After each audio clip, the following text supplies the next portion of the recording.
ایک بار راستے میں ہر کا لشکر آیا، جناب ہر کے مصائب 2 دن بعد آ رہے ہیں، تفصیل اس میں پڑھوں گا، اور آقا حسین کے قافلے کا رخ موڑا گیا۔ اب یہ قافلہ چل رہا ہے اور اس کی کوئی ڈیسٹینیشن نہیں، ان نون ڈیسٹینیشن۔ ادھر ہر قاصد کے ذریعے اپنے زیاد کو خط لکھ کے اطلاع کر رہا ہے کہ حسین میرے ساتھ ہیں، میں نے ان کو کوفے کے راستے سے ہٹا دیا، اب میرے لیے کیا حکم ہے؟ مگر اس سے پہلے کہ وہاں سے کوئی حکم آئے، 2 محرم کی سپہر کا وقت ہے، چلتے چلتے حسین کی سواری کے جانور نے ٹھوکر کھائی۔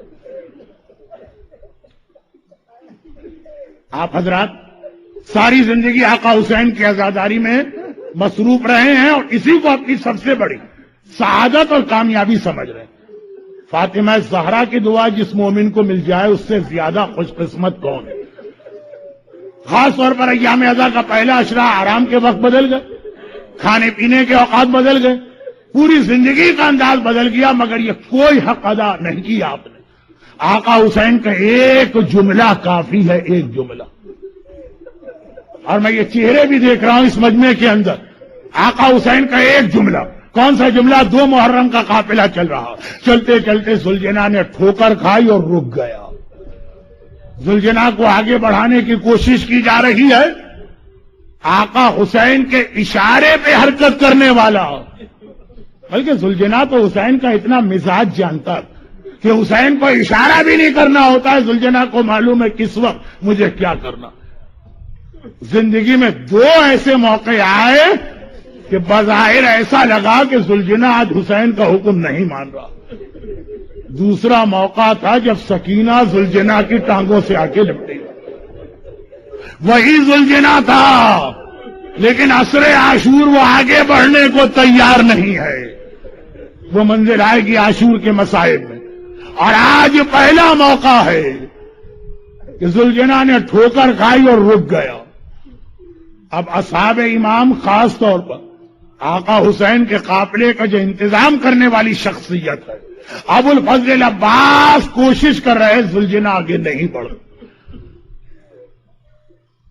آقا عباس نے کہا مولا شاید یہ بہت تھک گیا، سواری کا جانور بدلے۔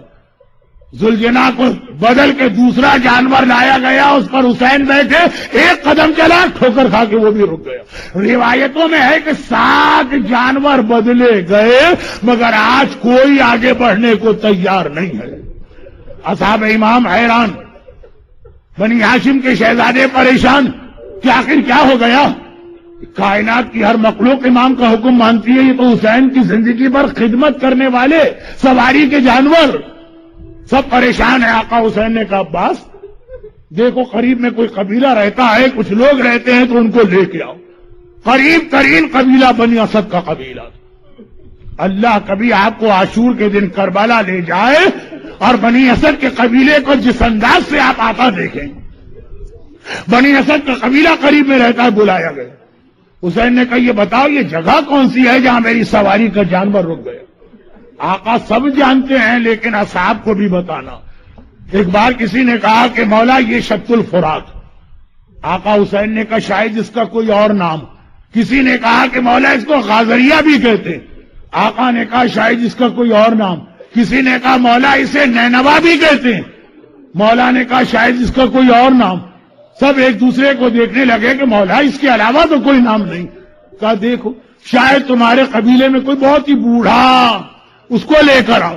ایک واقعان اتنا بزرگ تھا کہ جو آنے کی طاقت نہیں تھی اٹھا کے لایا گیا۔ آقا نے کہا تو بتا سکتا ہے اس زمین کا کوئی اور نام بھی؟ کہا کہ ہاں ہم نے اپنے بزرگوں سے سنا تھا کہ اس زمین کو کرب و بلا بھی کہتے ہیں، وہ کربلا کا نام سننا ہے۔ حسین نے آواز دی عباس ساری سواریاں بٹھا لو، خیمے لگائے جائیں، سیدانیوں کو اتارا جائے، اب ہمیں یہاں پہ قیام کرنا۔ وہ اتنا سننا تھا، 2 جملے اتنا سننا تھا۔ ایک مرتبہ وہی بوڑھا طرف اٹھا جو ہاتھوں میں اٹھا کے لایا گیا، فرزند رسول یہاں پہ قیام نہ کریں، یہاں پہ نہ ٹھہریں، اگر ٹھہرنا ہی ہے تو ذرا آگے جا کے ٹھہر جائیے۔ آقا نے پوچھا کیوں؟ کہا میں نے اپنے بزرگوں سے سنا ہے کہ کوئی نبی زمین سے نہیں گزرا، کوئی ولی زمین سے نہیں گزرا، کوئی نبی کی اولاد اس زمین سے نہیں گزری مگر اس کے بدن سے خون جاری ہوا۔ یہ نبی زادوں کو موافق نہیں آتی زمین۔ آقا حسین نے کہا تو نے خالی اتنا سنا ہے اور مجھے تو پتا ہے یہ وہی جگہ ہے جہاں ہماری گردنیں کٹیں گی، ہمارے بے سر کے لاشیں جلتی ریتی میں پڑے رہیں گے، ہمیں اپنے جوانوں کے لاشیں اٹھانا پڑیں گے۔ عباس خیمے لگاؤ، اونٹوں کو بٹھاؤ، سرداریوں کو خیموں میں لے جاؤ۔ ابھی پہلا ہی خیمہ لگا، ثانیہ زہرا، شریکت الحسین، زینب کبریٰ خیمے میں گئی، فضہ کو بلایا، اماں ذرا جا کے میرے بھائی کو میرے پیغام تو دینا۔ حسین آئے، زینب کیا بات ہے؟ ابھی بنی اسد سے میری باتیں جاری ہیں، کیوں بلایا؟ زینب نے کہا، حسین فوراً آ گئے۔ زینب نے کہا بھیا یہ کہاں رک گئے، یہ کہاں اتر گئے، یہ کہاں ٹھہر گئے؟ میں جب سے خیمے میں آئی ہوں مجھے کسی بیوی کے رونے کی آواز سنائی دے رہی ہے۔ ارے یہ کون سی جگہ ہے؟ آواز بھی ذرا جانی پہچانی ہے۔ حسین نے سر جھکا کے کہا زینب نہیں پہچانا؟ یہ اماں فاطمہ کے رونے کی آواز ہے، میری ماں جو جنت البقیع سے یہاں تک میرے ساتھ آئی ہے۔ زینب نے گھبرا کے کہا لیکن بھیا یہ ماں رو کیوں رہی ہے؟ کہا زینب یہی کرب و بلا ہے جہاں مجھے شہید ہونا ہے، جہاں تیری چادر چھینی جانا ہے۔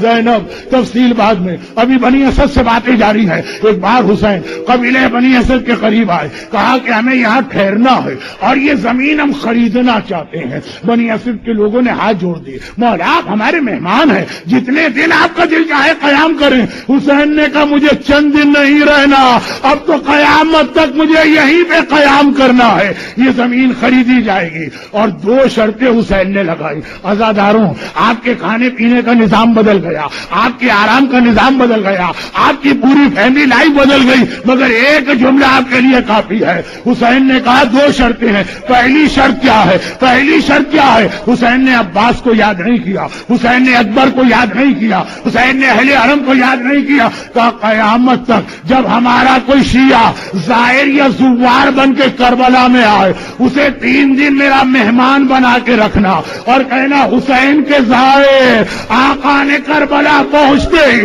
سب سے پہلے تمہیں یاد کیا تھا، حسین کے مہمان بنو۔ اور دوسری شرط یہ ہے جب لشکر یزید چلا جائے اور جلتی ریتی پہ ہمارے لاشیں پڑے ہو تو ہمارے لاشوں کو اس طرح نہ چھوڑنا، ہمارے لاشوں کو لا کے دفن کر دینا۔